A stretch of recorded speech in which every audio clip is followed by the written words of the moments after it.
महाराष्ट्र में होने वाला है बड़ा खेल। संजय राउत आखिर जेपी नड्डा से क्यों मिले? इधर उद्धव ने फडणवीस से की थी मुलाकात। कांग्रेस पहले ही दिखा चुकी है उद्धव को आईना। क्या उद्धव महायुति में होंगे शामिल? ये बड़ा सवाल। नमस्कार दर्शकों, एक सनसनीखेज मामला महाराष्ट्र से सामने आ रहा है। एक बड़ा खुलासा सूत्रों ने किया है और यह खुलासा है उद्धव ठाकरे को लेकर। क्रमशः आपको बताएंगे। सबसे पहले आपको बता दें, दो बातें बहुत अहम। एक पहली बात यह कि संजय राउत भारतीय जनता पार्टी के राष्ट्रीय अध्यक्ष जेपी नड्डा से क्यों मिले, उसके बाद यहां पर डिप्टी सीएम से उद्धव ठाकरे क्यों मिले। मातोश्री में इन दोनों की मुलाकात हुई। मैं बात कर रही हूं उद्धव ठाकरे की, मैं बात कर रही हूं देवेंद्र फडणवीस की। आपको बता दें, देवेंद्र फडणवीस और उद्धव ठाकरे मुलाकात कर चुके हैं और संजय राउत ने जेपी नड्डा से मुलाकात की है। इन सब बातों के कयासों को लेकर लगातार यह मामला सामने आ रहा है कि क्या कांग्रेस से शरद पवार से लताड़े जाने के बाद उद्धव ठाकरे महायुति के गठबंधन में वापस से शामिल होने वाले हैं। बीजेपी से पहले हाथ मिला चुके हैं, बाद में निकल चुके। उसके बाद महाराष्ट्र में एक बड़ा खेल देखने को मिला था और आज तक बीजेपी उद्धव को इस बात के लिए माफ नहीं कर पाई और ना उद्धव माफ कर पाए हैं। इसके बावजूद भी ये राजनीति है, इसमें कुछ भी पॉसिबल है और यही हम देख रहे हैं। आपको बता दें, महाराष्ट्र में सबसे ज्यादा अंदरूनी तहखाने से खबर सामने आ रही है कि कुछ भी महाराष्ट्र में घटित हो सकता है। सबसे पहली बात, विधानसभा चुनाव के डेट्स टेंटेटिव तरीके से नहीं आए हैं और उसके पहले अमित शाह बड़ा खेल कर सकते हैं। आज अमित शाह महाराष्ट्र के दौरे पर थे। मुंबई और नवी मुंबई का उन्होंने दौरा किया। इसके साथ ही इधर आपको बता दें कि पृथ्वीराज चौहान ने, कांग्रेस के दिग्गज नेता, राज्य के पूर्व मुख्यमंत्री, जब से उन्होंने ये कमेंट किया है कि हम सरकार बनाएंगे, उसके बाद कांग्रेस को उन्होंने ज्यादा तवज्जो दिया। तब संजय राउत ने कहा था कि पृथ्वीराज चौहान को कांग्रेस को बड़ा भाई नहीं बताना चाहिए।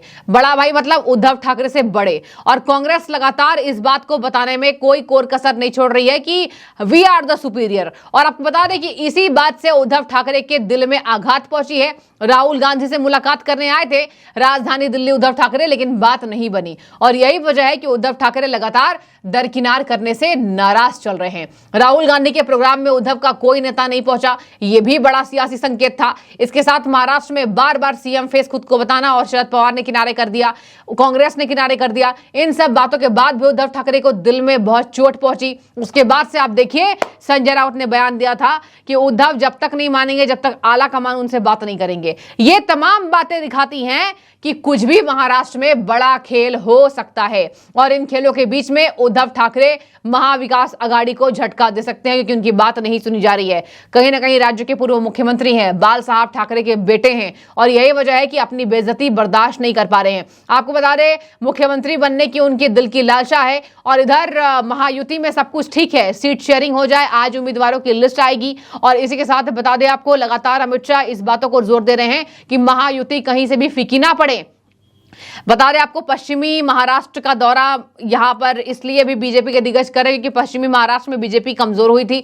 इसके साथ अगर बातचीत करें तो लगातार महाराष्ट्र के उन एरिया में जहां जहां बीजेपी को आघात पहुंचा है, वहां वहां बीजेपी यहां पर अपने पुराने किले को फतह करने की पूरी तैयारी कर रही है। इसी वजह से बार बार महाराष्ट्र में महायुति को लेकर सब कुछ ठीक होने का दाव बीजेपी कर रही है। इधर आपको बता दें कि पृथ्वीराज चौहान के रिएक्शन के बाद उद्धव ठाकरे के साथ खेला हो सकता है और खेला हो भी गया है। अगर खेला होगा तो उद्धव बर्दाश्त करने वाले नेता नहीं है। बार बार उद्धव ये सियासी संकेत दे रहे हैं कि मैं नहीं मानूंगा। और संजय राउत भी कम नहीं है। संजय राउत ने भी जेपी नड्डा से मुलाकात की थी। आपको बता दें, ये मुलाकात भले पहले हुई थी, लेकिन चर्चा इसलिए भी तेज हो सकती है क्योंकि महाराष्ट्र में कुछ भी पॉसिबल है।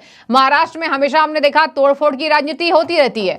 महाराष्ट्र में बीजेपी पर यह भी आरोप लगे थे तोड़फोड़ की राजनीति करती है, लेकिन आपको बता दें, महाराष्ट्र में ही नहीं, पूरे राज्यों में हम देखते हैं कि जहां भी 19-20 का मामला ऐसा सामने आता है कि सरकार कमजोर पड़ रही है या फिर विपक्षी खेमा कमजोर पड़ रहा है, तो ये सभी करते हैं। कोई एक पार्टी की ये नई बात नहीं है। और यही वजह है कि आधी रात जेपी नड्डा से मिलने पर संजय राउत जी घिरे और यहां पर लगातार उद्धव ठाकरे से पूछा जा रहा है कि यहां बताइए क्या वजह। आपको बता दें, वीबीए ने वोटर्स को खुद को ठगा होने का महसूस किया है, ये बात कही है। जहां वीबीए के प्रवक्ता ने कहा कि हमें जो जानकारी मिली है उससे हम जनता के सामने रख रहे हैं। इसके पीछे कारण है राज्य में जो आरक्षणवादी वोटर्स हैं, ये जानते हैं भारतीय जनता पार्टी और उसके सहयोगी आरक्षण के विरोधी है, इसलिए शिवसेना के उम्मीदवारों को वोट दिया गया।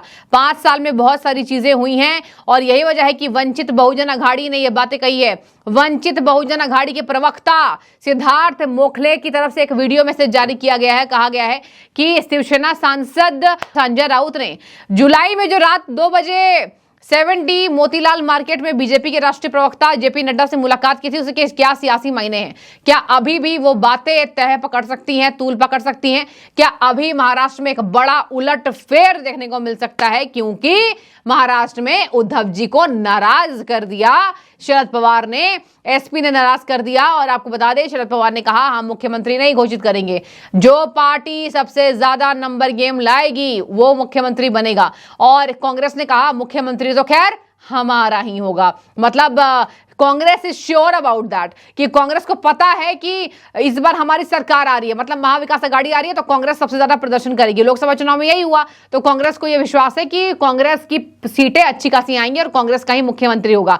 आपको बता दें, यहां पर कहा जा रहा है कि 5 अगस्त को रात 12 बजे उप मुख्यमंत्री देवेंद्र फडणवीस के मातोश्री बंगले पर गए थे और फडणवीस के बाद मुलाकात करने के बाद यह सियासी तहलका उठा कि महाराष्ट्र में क्या होने वाला है, what's going to be next. Maharashtra में क्या उद्धव ठाकरे कांग्रेस को एक बार फिर से आईना दिखाएंगे?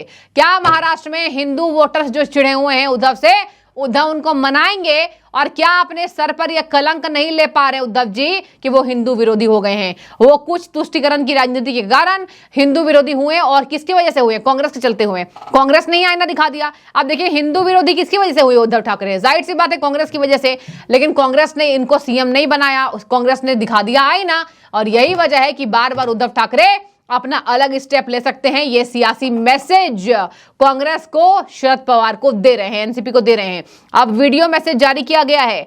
वंचित बहुजन अघाड़ी के प्रवक्ता सिद्धार्थ मोखले ने वीडियो मैसेज जारी किया और कहा रात 2 बजे संजय राउत मिलते हैं, मातोश्री में देवेंद्र फडणवीस और उद्धव ठाकरे मिलते हैं। क्या चल रहा है महाराष्ट्र में? महाराष्ट्र का वोटर अपने आप को ठगा महसूस कर रहा है। अब देखने वाली बात इसमें दर्शकों ये हो जाती है कि देवेंद्र फडणवीस से मुलाकात, महाराष्ट्र की राजनीति में क्या होने वाला है? बड़ा उलटफेर। और बड़ा उलटफेर होगा तो ये सबसे बड़ा झटका राहुल गांधी को मिलेगा, मल्लिकार्जुन खड़गे को मिलेगा ये झटका। और ये झटका बर्दाश्त के बाहर इसलिए होगा क्योंकि महाराष्ट्र के किले को फतह करने के लिए कांग्रेस पूरी दरकिनार उद्धव ठाकरे को कर रही है।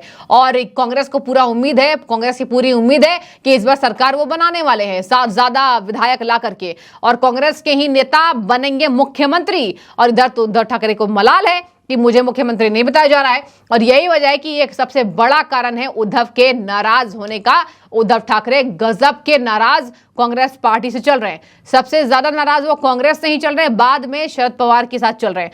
शरद पवार को देखिए, यहां पर बता दें, वो अपने राजनीति के चाणक्य खुद कहे जाते हैं। शरद पवार खुद ना उद्धव को ज्यादा भाव देते हैं ना कांग्रेस को, लेकिन हाँ इतना जरूर है कि शरद पवार अपने बात पर टिके रहते हैं। और शरद पवार को भी ये लगता है कि हम जो कहे वही सही, और उद्धव को लगता है कि मैंने जो कह दिया वही सही होना चाहिए। दोनों सहयोगियों की पार्टियों में ये बात होनी चाहिए कि उद्धव जी जो कह रहे हैं वो सही है। लेकिन इसी बीच ये बड़ा उलटफेर ये दिखाने वाला है कि नवंबर में होने वाले विधानसभा चुनावों में क्या करेगी महायुति वर्सेस महाविकास आघाड़ी गठबंधन। महायुति ने बड़े बड़े दाव चले हैं, लाड़की बहन योजना हो जाए, इसके साथ राजपूतों ब्राह्मणों को लुभाने के लिए गाय को राज्य माता घोषित किया, इसके साथ महाराष्ट्र में लगातार बड़े बड़ी योजना युवाओं की भर्ती के लिए ला रहे हैं, नौकरियों के लिए लेकर आ रही है शिंदे सरकार। और इधर महाविकास आघाड़ी ने वादा किया है कि सब फर्जी हैं। हालांकि उद्धव ठाकरे बदलाव बीजेपी से लेना चाहते हैं, लेकिन उद्धव ठाकरे वही उद्धव ठाकरे हैं जो अपनी बेइज्जती तो बर्दाश्त नहीं कर पा रहे हैं। और बेइज्जती बर्दाश्त नहीं करेंगे तो उद्धव ठाकरे महायुति के गाड़ी पर बैठकर सवार हो जाएंगे और झंडा लहरा देंगे कि हम उद्धव ठाकरे हैं, हम बाला साहब के बेटे हैं। हालांकि नेतृत्व में उद्धव ठाकरे नहीं चल रहे हैं, उनके कर कमलों पर नहीं चल रहे हैं, हिंदू विरोधी होने का टैग उद्धव ठाकरे ले रहे हैं। लेकिन इसी बीच बड़ी खबर ये मिला सकती है कि महाराष्ट्र की राजनीति में कुछ भी बड़ा उलटफेर हो सकता है और इससे कोई गुरेज नहीं है कि उद्धव ठाकरे जल्द ही महागठबंधन को झटका दे सकते हैं और महायुति के रथ पर सवार हो सकते हैं। अब इसमें देखने वाली बात होगी कि क्या उद्धव ठाकरे वाकई ये करते हैं। संजय राउत यही वो नेता है जो लगातार मोदी सरकार को घेरते हैं। संजय राउत यही वो नेता है जो जेपी नड्डा से मुलाकात करते हैं। तो महाराष्ट्र में ही नहीं, राजनीति में कुछ भी पॉसिबल है और इसी वजह से बार बार ये बातें सामने आ रही है। लेकिन आपकी जो भी राय हो इस बाबत जरूर कमेंट बॉक्स के जरिए हमें बताइएगा। शुक्रिया।